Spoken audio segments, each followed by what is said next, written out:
Hello guys, in today's video I'm gonna show you how to turn off comments on Instagram.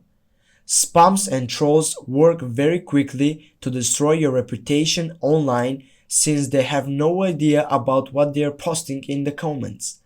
As a brand, if you don't quickly control such trash talks and spam comments under your Instagram posts, it might scare your potential customers away.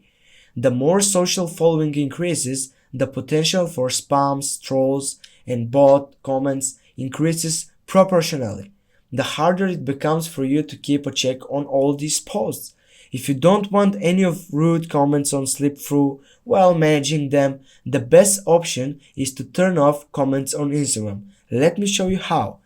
First, go on your page side and then select the photo that you want to hide the comments and go the third right say on the right section. Go there and go turn off commenting. Go refresh the site